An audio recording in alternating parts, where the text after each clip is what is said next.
ইনশাআল্লাহ আমাদের সরকারের তরফ থেকে সেই ব্যবস্থা আমরা করছি। এবং রাজ্য সরকার যতগুলো ভাষাভাষীর এখানে আমরা সবাই জানি এখানে যারা জনজাতি গোষ্ঠীর যারা ভাই বোনেরা আছেন 19টা জাতি গোষ্ঠী, তাদের যে আলাদা আলাদা যে কৃষ্টি সংস্কৃতি সেইগুলো যাতে বিকাশ হয় তার জন্য আমাদের সরকার প্রতিদিন আমরা চেষ্টা করে যাচ্ছি। এখানে রাজ্য সরকার যাতে এই ধারাটাকে আমরা উজ্জীবিত করতে পারি তার জন্য আমরা সর্ব ধরনের আমরা চেষ্টা আমরা চালাচ্ছি।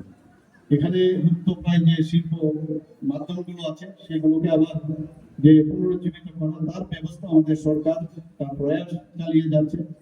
এবারের বাজেটে আপনারা নিশ্চয়ই শুনেছেন যে জনজাতিদের যে হারিয়ে যাওয়া বা এখনো যেগুলো বাদ্যযন্ত্রাদি আছে সেগুলো যাতে একটা কর্মশালা ওয়ার্কশপ হয় তার জন্য আমরা এবার বাজেটে প্রায় 3 কোটি টাকা আমরা রেখেছি।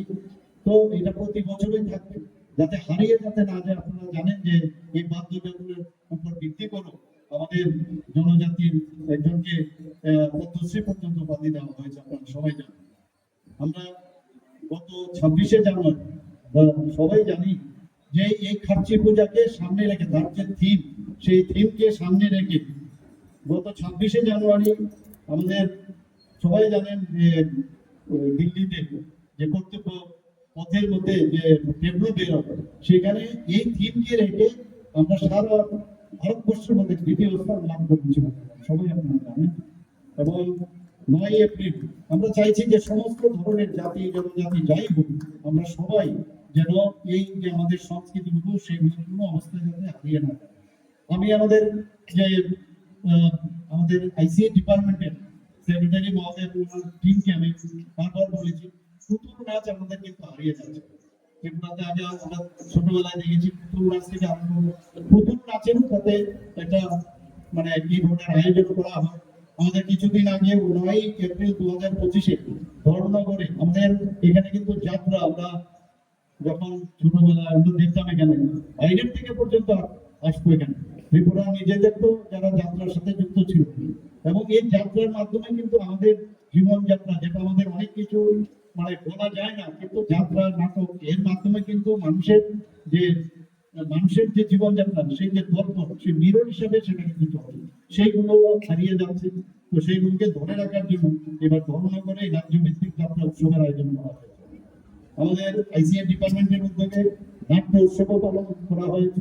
নাটকও কিন্তু আগে ত্রিপুরার খুব সমৃদ্ধ ছিল, বহু এই নাটকে যুক্ত হয়ে ভারতবর্ষের বহু জায়গায় প্রতিযোগিতায় তারা ভালো নাম করেছে। আমরা এই গত 1 বছরে জাতি জনজাতি গোষ্ঠীর যেসব আমাদের কালচার গুলো আছে তার জন্য আইসিএ ডিপার্টমেন্টের তরফ থেকে প্রায় 500 বা 500-র অধিক যে অনুষ্ঠান সাংস্কৃতিক অনুষ্ঠান এই ত্রিপুরাতে হয়েছে।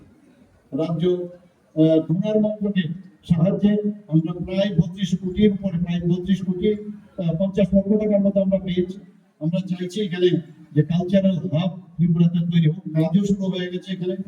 তাছাড়া এখানে আপনারা সবাই জানেন যে national school of drama, Lalitkala academy, সঙ্গীত নাটক একাডেমি, সাহিত্য একাডেমি এবং সেইগুলো কিন্তু ত্রিপুরাতে আছে। অর্থাৎ সংস্কৃতিকে কিভাবে ধরে রাখতে হবে এগুলো ভারতবর্ষের মাননীয় প্রধানমন্ত্রী উনি বারবার বলছেন যে সংস্কৃতির মাধ্যমে কিন্তু আমাদের মেলবন্ধন এবং আমাদের মধ্যে যে ডিফারেন্স মাঝে মাঝে হয় সেই ডিফারেন্স থেকে আমরা বাঁচতে পারবো।